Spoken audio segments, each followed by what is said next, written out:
네, 오늘장 랭킹5 시간으로 이어가도록 하겠습니다. 이슈 파헤쳐보고 여기에서 전략 고민 함께 해보시죠. 아위케 투자증권 영업부 박근영 부장과 오늘 이 시간 함께 꾸려가겠습니다. 부장님 어서 오십시오. 네, 안녕하세요. 안녕하세요. 오늘따라 더 에너지가 또 풀 충전된 느낌이신데. 네, 예. 장도 안 좋은데 이게 너무 신나는 거 아닌가 모르겠습니다. 예. 장을 좋게 만들어 주십시오. 네.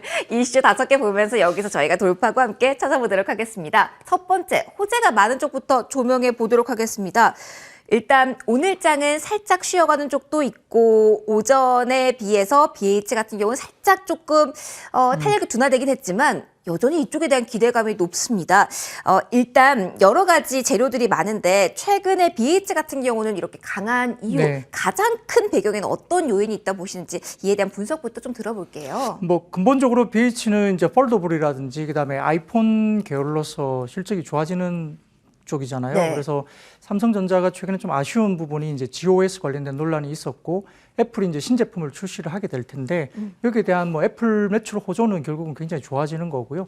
중국 쪽의 마켓 쉐어를 애플이 상당히 잘 가져왔습니다. 네. 여기에 따라서 뭐 애플 같은 경우에 BH의 납품이 FPCB 같은 경우도 상당히 좋아질 수 있어서 이 라인업에 대해서는 상당히 긍정적이겠고요. 그다음에 이제 지금 전장 사업 인수 이제 뭐 충전 사업부를 또 인수했잖아요. 네. 그러면 이제 전장 사업부로 들어가기 때문에 약간의 밸류에이션 프리미엄 업이 또 되는 것이죠. 바로 실적에 반영될 수 그렇죠. 있다. 실적이 있는 회사를 이제 인수를 하는 네. 거니까 그래서 그런 부분도 영업이익률 증대에 대한 뭐 인수 호재가 일단 긍정적으로 시장에서는 분석을 하는 것 같습니다. 그리고 어차피 지금 반도체 소부장주들은 뭐 대부분 다 또 좋아요. 뭐 IT 관련된 쪽은 지금 패키지 기판이 다른 쪽 다 좋은데 결국은 반도체 소부장 쪽은 또 삼성전자 등 메모리 사이클과 좀 무관하게 실적이 지속 우상향 그림이 그려진다라고 시장에서는 보고 있는 거거든요. 네. 그 이유는 메모리 사이클은 업다운이 이제 있기 때문에 뭐 가격이 어떻고 이렇게 나올 텐데 현재로서는 지금 기술 고단화 때문에 아마 관련된 소부장 쪽은 계속적으로 투자가 이루어질 수밖에 없고요. 메모리 사이클이 다운 사이클이라 하더라도 고단화 관련된 고사양화 때문에 아마 사이클로서는 장비나 소재가 계속적으로 지금 캐펙스 투자가 필요한 상황으로 볼 수 있습니다. 여기에 따라서 전반적인 흐름에서는 뭐 BH뿐만 아니라 지금 오늘 같은 경우는 반도체 소부장도 다 괜찮거든요. 네. 그리고 IT 부품주 중에서는 뭐 여러 가지 뭐 패키지 기판이나 OLED나 이런 부분들이 최근에 상당히 강세를 보이고 있다는 점도 우리가 주목을 할 필요가 있겠습니다. 뭐 지금까지도 호재를 강하게 반영하고 있지만 앞으로에 대한 기대감도 높고요. 수급적으로 봤을 때도 매력도는 높은데 조금만 기회를 한 번만 더 줬으면 좋겠다. 너무 빨리 연속해서 빨간불이 나오고 있어서요. 네. 그럼에도 지금 기회를 잡아야 되는지 볼만한 쪽이 있는지 궁금합니다. 부장님. 네. IT 쪽은 지금은 네. 가장 핫한 곳이 패키지 기판 쪽입니다. 뭐 그래서 잘 아시는 심텍이라든지 대덕전자, 코리아 서키트, 이수페타시스 이런 종목들이 업사이클이 계속 나오고 있는 상황이고요. 네. PCB 업체 6개사, 주요 6개사 중소형사 기준으로 작년에 영업이익단이 토탈 6개 토탈 영업이익이 4,200억 정도 나왔는데 그게 이제 사상 최대치 영업이익이었어요. 근데 올해 그 동일한 6개 회사의 올해 영업이익 추정치는 7천억까지 추정이 됩니다. 그러니까 엄청난 업사이클이 이제 나오고 있는 상황이죠. 그러면 지금 들어가 볼 쪽이 실적 좋은 PCB 이쪽 기판 쪽일까요? 네, 패키지 기판 쪽은 지금도 너무너무 좋아요. 물론 이제 주가가 최근에 연속적으로 좀 올라온 변이 있어서 눌림목을 좀 접근하기를 권고를 드리겠지만 여전히 어떤 상승장에 대한 레벨업은 충분히 가능한 상황이고 주가가 올라왔지만 실적이 추정치가 계속적으로 상향 조정되고 있기 때문에 밸류에이션 매력도도 여전히 갖고 있는 거죠. 그래서 여전히 심텍을 포함한 뭐 패키지 기판 업체들은 좀 좋아 보인다 말씀드리겠고요. 다만 눌림목 접근 권고드리고 OLED도 마찬가지입니다. 뭐 8일, 9일 연속으로 올라가는 종목들 꽤 있습니다. 많아요. 뭐 최근에 많이 빠졌다가 이제 돌아서기 시작한 덕산 너룩스도 있을 거고 이녹스 첨단 소재 네. 뭐 이런 종목들 뭐 상당히 많고요. 그다음에 한솔케미칼이라든지 LX 세미콘 이런 종목들이 OLED 관련된 쪽에 상당히 좋아집니다. 이게 삼성 QD OLED TV가 일단 발매가 시작되면서 OLED 캐펙스 투자 관련된 부분들이 지금 부각이 되기 시작했고요. 삼성이 지금 올해 같은 경우는 QD OLED TV를 한 연간 50만 대, 내년 100만 대 정도 하지만 삼성전자 전체적으로 4천만 대 정도를 연간으로 TV를 팝니다. 그러면 50만 대에서 100만 대는 상당히 좀 작은 물량이죠. 그렇기 때문에 프리미엄급의 마켓쉐어를 가져가려면 결국은 LG 디스플레이의 WOLED를 가져오지 않을까, 뭐 거의 임박해 있다라고 계속 뉴스가 나오고 있습니다. 그래서 시장에서는 아마 올해 같은 경우에는 보면은 그 LG 디스플레이의 WOLED를 한 100만 장에서 150만 장 정도를 삼성전자가 갖고 올 것으로 보이고 아마 프리미엄급으로 라인업을 이제 설치할 거로 보는 상황이고요. IT용 그다음에 8.5세대 OLED 투자가 또 2분기 정도에는 결정이 되어서 장비나 소재 쪽으로 나간다 생각하는데 우리가 일반적으로 모바일용 OLED가 대부분이었거든요. 네. 모바일 OLED가 글로벌 연간 한 4억 대 정도가 이제 나간다고 보는데요. TV 같은 경우에 지금 100만 대 정도 팔면은 3억 대 정도 수준의 효과가 모바일의 효과가 있다고 똑같이 볼 수 있거든요. 아하. 그 TV가 100만 대만 팔릴까 보면 그렇지는 않을 것 같아요. 지금 최근에 LG 디스플레이 같은 경우는 OLED TV가 한 1년에 한 400만 대, 500만 대 이상 팔거든요. 네. 그러면은 삼성이 이 시장을 만들어 가면 100만 대가 아니라 한 300만 대 정도만 팔더라도 모바일로 환산하면 모바일 대수로서는 아까 제가 100만 대는 한 3억 장 정도 말했죠. 네. 그러면 뭐 한 300만 대 정도 팔면 9억 장 정도가 되잖아요. 그러면 지금 모바일 OLED가 연간 4억 장 정도가 되기 때문에 그러면 모바일 OLED에 TV가 시작되는 것이 2배 이상의 시장이 또 형성되는 거죠. 그렇네요. 네, 그러니까 장비주들 관련해서도 지금 원익 IPS라든지 SFA, 그다음에 ICD 이런 장비가 발주가 먼저 될 것이고 소재 따는 더 좋죠. 장비보다도 소재가 들어가는 물량이 기존에 모바일 OLED만 갖고 있다가 이 TV 쪽에 대면적 OLED 시장이 또 열리고 그다음에 네. XR, VR 기기들이 또 OLED로 다 만들어지죠. 향후에는. 기회는 LCD는 안 충분하다. 됩니다. 네. 지금 XR, VR 기기는 LCD가 안 되기 때문에 이런 것들이 이제 계속 면적이 확대되는 부분에서는 소재 업종이 상당히 좀 주요하다. 이렇게 본다면은 덕산 네오록스, 이녹스 첨단 소재, 한솔 케미칼. 이게 WOLED까지 넘어가면 그와 관련된 수혜주로서는 LX 세미콘 이런 종목까지 이제 이야기가 되는 것이고 그래서 그런 종목들 중심으로 기간을 가지고 조금 더 길게 보시더라도 좀 끌고 나갈 수 있다 이렇게 말씀드리겠습니다. 성장성 그리고 주가가 올라갈 공간은 충분하니까 공략해볼 그 타이밍을 노려보자라는 조언까지 함께 해주셨습니다. 두 번째 이슈로 좀 넘어가 보죠. 건설, 건자재 쪽 오늘 보도록 할 텐데요. 네. 규제 완화에 대한 기대감이 오늘장 특히 더 많이 부각되면서 뭐 가구, 인테리어까지 좀 움직입니다. 다만 거래량이 동반된 상황에서 좀 전반적으로 윗꼬리가 좀 달렸다 보니까 네.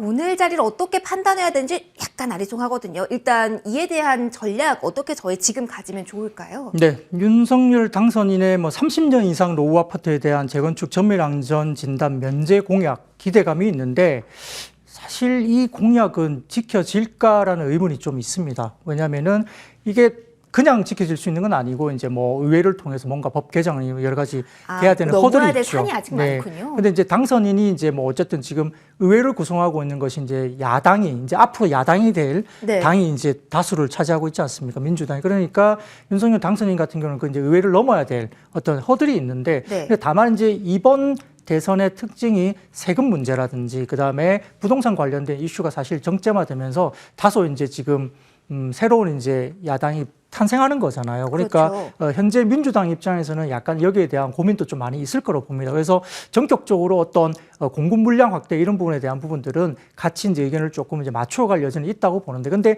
의회에 대한 허들은 좀 분명히 있는 거거든요. 그래서 이런 부분들에 대해서는 좀 더 우리가 확인을 좀 해야 될 것 같고요. 다만 이제 안전 진단 그 기준 중에 구조 안전성 가중치를 좀 변경하는 거는 국토부의 내부적인 그 시행령이나 규정이거든요. 네. 그래서 이거는 의회를 어떤 비준을 법 개정을 필요하지 않습니다. 아하. 근데 현재까지는 과거에 구조 안전성 기준이 20에서 30% 정도 수준이었다가 50%로 대폭 상향 조정되면서 재건축 단지가 통과가 안 되는 모습들이 계속 나왔는데요. 약간의 규제성이죠. 근데 그것들이 이제 30% 정도 내려오는 것은 국토부 내부 시행령이에요. 그러니까 이거는 법에 같은 개정이 필요 없죠. 그러니까 국토부가 바로 그냥 의지를 가지고 해버리면 되는 거거든요. 그러면 구조 안전성이 50에서 30% 정도까지 내려오면 많은 단지들이 아마 재건축 관련된 부분에서 이 본안전 진단 이후에 적정성 검토까지 굉장히 통과가 좀 수월해질 수 있는 여건이 될 수 있습니다. 여기에 따라서 재건축이나 리모델링, 재개발 단지들에 대한 수혜 기대감이 있는 것이고요. 그래서 리모델링으로 갔던 단지들이 재건축으로 다시 좀 선회하는 모습도 조금 움직임이 보이고, 또 여태껏 계속적으로 눈치를 보면서 기다렸던 단지들이 이제 이번에 당선인이 이제 취임하시면서 이런 시기를 맞추어서 이제 재건축 관련된 뭐 타당성 검토라든지 이런 부분들을 진행하겠다고 의사를 표현한 단지 꽤 많거든요. 그러다 보니까 이런 부분들에 대해서는 결국은 국토부 시행령이나 행정규칙의 변경만 가지고도 충분히 바꿀 수 있다는 점에서는 가능성 상당히 높여 보여요. 예, 그래서 그런 부분들 때문에 재건축 재개발이 좀 이슈가 될 수 있다. 근데 우리가 생각했을 때 지금 최근에 주가가 올라가는 건설주를 보면 중소형 건설사들이 막 튀거든요. 그러니까요. 수급적으로. 근데 개인적으로 생각해 보십시오. 재건축 재개발을 하면은 예를 들어서 뭐 GS라든지 그러니까 브랜드 아파트가 조합원 그렇죠. 입장에서 좀 들어왔으면 하죠. 메이저 브랜드 아파트를 좀 더 선호할 겁니다. 네. 예를 들어서 뭐 메이저 자체 브랜드가 없는 중소형 건설사가 과연 수혜주일까라고 생각하면 아하. 그건 좀 아닐 수 있다는 거죠. 근데 네. 수급은 약간 무겁지 않은 중소형 건설사들로 많이 가고 있죠. 그러니까 그게 약간 현실과의 주가의 괴리가 좀 확실히 있는 거고요. 네. 그래서 실제 수혜는 사실은 대형 건설사들, 브랜드를 굉장히 인지도를 갖고 있는 브랜드를 가진 대형 건설사가 어떻게 보면 수혜를 가져갈 수 있고요. 네. 두 번째로는 건자재나 당연히 뭐 페인트 이런 쪽은 늘어날 수 있는 거거든요. 그런 부분인데 다만 건자재나 페인트는 또 어떻게 됩니까? 원자재 가격을 또 고민을 해야 되잖아요. 그 치솟는 문제가 원자재 있군요. 가격이 네. 있으면 결국은 시멘트 같은 경우도 지금 유연탄 가격이 올라가기 때문에 가격이 시멘트 있어요. 가격을 네. 올리긴 했지만 네. 유연탄 가격 상승분 대비 어떻게 수익이 날 것인가 보면 사실은 제가 보면 상반기까지는 오히려 수익성이 줄어들 것 같아요. 올해 상반기까지는. 네네. 그러니까 주가가 급등하는 것은 좀 너무 빠르다는 것이고요. 그리고 지금 우리가 봤을 때는 그 외에도 이제 뭐 조합원 지위 양도 금지 시점이 앞당겨지는 방안을 또 검토한다는 부분들이 재건축에서 어떻게 영향을 미칠지 또 봐야 되기 때문에 이런 것도 보시고. 근데 다만 재건축 재개발 단지가 많아지면 신탁사, 네. 그러니까 우리가 뭐 한국 토지 신탁이나 뭐 한국 자산 신탁 이런 신탁사가 그런 재개발 재건축 단지들을 또 많이 계약권을 있다. 가지고 있고 계속 확장하는 단계입니다. 그렇기 때문에 거기에 대한 흐름도 신탁사에 대한 부분도 워낙 밸류에이션이 낮죠. 네. PBR, 뭐 PER이 낮기 때문에 여기에 대한 수혜 기대감으로 최근에 계속 안 쳐다보고 있던 쪽이지만 오 이렇게 밸류에이션이 낮네. 그리고 충분히 수혜를 누릴 수 있다 해서 수급이 들어오면서 움직이는 모습도 저희가 주목할 필요는 있겠습니다. 여러 가지 좀 고민이 필요한 시점인 것 같습니다. 일단 첫 번째, 두 번째 좀 관심 많은 섹터랑 시간 비중을 저희가 많이 해봤는데요. 다음 이슈부터 속도를 좀 내서 진행해 보도록 하겠습니다. 아직도 가지고 계시다면 어떻게 해야 될까요? 쌍용차 인수 무산 소식에 뭐 청산으로 가는 겁니까? 아니면 뭐 대안이 나올까요? 어떻게 하면 좋을지 지금 당장 보유자분들을 위한 조언을 좀 부탁드려도 될까요? 예, 뭐 좀 답답하시겠지만은 네. 일단 인수 불발은 됐습니다. 그래서 제 개인적으로는 리스크 관리를 꼭 하시라고 말씀을 드리고 싶고요. 네. 어쨌든 계약은 해지가 됐어요. 완전히 뭐 지켜보조가 아니라 계약이 해지가 됐기 때문에 네, 다른 쪽을 찾을 수 불발이 있을까? 된 거죠. 근데 네. 이제 뭐 그건 알 수 없죠. 사실은 최근에 흐름만 보고 나면 쌍용차가 법원 허가를 다시 받아서 제한적인 경쟁 입찰이나 수의 계약을 해야 되는 상황인데 네. 그게 뭐 될까에 대한 부분들은 쉽지 않아 보입니다. 왜냐하면 지난해 본입찰 당시에 에머슨 모터스 컨소시엄이 사실상 유일한 입찰자였기 네. 때문에 추가적으로 누가 이제 지금 상태에서 뛰어들어가지고 할 것인가 그건 저도 잘 모르겠습니다. 아직은 가능성이 좀 낮다 이렇게 분석이 되고 있는 상황이고요. 네. 새로운 인수자가 없으면 결국은 쌍용차는 청산 절차를 밟을 수밖에 없는데 참 아쉽죠. 뭐 기술이라든지 이런 부분도 그러니까요. 코란도 같은 SUV는 상당히 네. 또 기술력이 있는 뭐 매니아층도 있는 그런 쪽인데 아무튼 잘 해결되고 회사가 정상화됐으면 참 좋겠지만 현재 어떤 분위기로 봐서는 상당히 좀 어려운 부분에 처해 있다 보시고요. 일단 관련주들은 리스크 관리를 좀 하시는 게 좋겠습니다. 자, 매도가 된다면 좀 정리를 해보는 전략이 좀 필요할 것 같습니다. 다음 이슈 점검을 하죠. 방산주 저희가 꼽아봤는데요. 북한 관련 도발 이슈가 뉴스를 통해서 계속해서 좀 빈도가 좀 잦아들고 있습니다. 이게 고민을 시작해야 될 것 같아요. 수출 모멘텀으로 오르긴 했는데 추가적으로 저희가 담아가야 되는지 방산주 최근 흐름 대응법 알려주신다면요. 네, 방산주는 사실은 북한 이슈로 오르는 건 아닌 것 같아요. 네. 뭐 과거에도 북한 이슈 때문에 최근 보면은 북한이 어떤 뭐 미사일을 쏘았다고 해서 방산주가 짧게 움직일 수는 있지만 별로 영향은 최근엔 거의 없는 편입니다. 근데 이제 문제가 뭐냐면 유럽, 특히 영국 같은 경우는 GDP 2%까지 지금 국방비로 지금 예산을 증액하겠다라고 공식적으로 네. 발표를 하고요. 유럽이 지금 대부분 나라가 나토 가입국도 마찬가지지만 굉장히 국방비를 증액하면서 사실은 그 미국의 뭐 여러 가지 뭐 최첨단 뭐 이렇게 군수 물자를 굉장히 사들이기 바쁘죠. 네. 바이든 입장에서는 신이 났을 것 같아요, 지금 분위기가. 그리고 LNG도 굉장히 잘 팔릴 것 같고요. 네. 왜냐하면 러시아의 에너지를 일단 그쪽으로 하지 않게 제재를 했기 때문에 결국은 미국의 LNG를 굉장히 많이 팔게 될 텐데, 네. 근데 이제 가격이 좀 비싸겠죠. 왜냐하면 굉장히 먼 길을 또 가야 되니까. 그래서 LNG선 관련된 뭐 수주도 필요하고 굉장히 좀 복잡하겠습니다만, 아무튼 미국 입장에서도 신이 나 있는 상황인데, 근데 국내 방산주 같은 경우에 주가가 오른다. 그 이유가 뭐냐면 국내 방산주의 가장 큰 바이어들이 유럽입니다. 유럽 국가들이. 그래서 네. 유럽 국가들이 한국의 방산업체들에 대한 여러 가지 뭐 이런 뭐 전투기를 포함한 여러 가지 것들을 많이 사는 네. 바이어예요. 큰 손이에요. 그러다 보니까 유럽 쪽에서 그렇게 국방비 증액을 하면 결국은 중장기 흐름에서는 분명히 한국의 방산업종들은 기회가 있고 굉장히 매출이나 이런 것들이 우상향 그림이 그려질 거라 보고요. 조금 더 천천히 갈 수 있다 하더라도 저는 긍정적으로 접근 가능하겠습니다. 긍정적인 뷰도 공유를 해주셨습니다. 마지막 이슈도 좀 간략하게 봐야 될 것 같아요. 중국의 상하이가 단계적 봉쇄력이 내려졌고 이에 따라서 지금 난리가 났다라고 네, 합니다. 네. 지금 국내주도 심리가 좀 위축된 상태인데 지금 자리 어떻게 보고 대응 전략 어떻게 짜면 좋을까요? 네, 뭐 전수 검사를 하지만은 화물이나 여러 가지 뭐 이렇게 옮기는 것들, 네. 물건 옮기는 것들은 그대로 한다고 해서 다행입니다. 주가가 오늘 이렇게 20포인트 넘게 빠졌다가 플러스 나는 이유는 거기에 있어요. 네. 전면 봉쇄가 아니고 단계적. 화물이나 이런 것들은 다 정상적으로 운행된다고 하니까 네. 사람들만 좀 못 움직이는데 근데 다만 테슬라 같은 경우는 상해 공장은 문 닫거든요. 네네. 그러니까 이제 병목 현상이 이슈가 되고 소비가 문제가 될 것이고 그 피해 업종을 본다면 화장품 전체하고 의류 브랜드가 될 수 있습니다. 중국 현지 의류 같은 경우 브랜드사가 있기 때문에 여동업체가 이제 불가피할 것 같고요.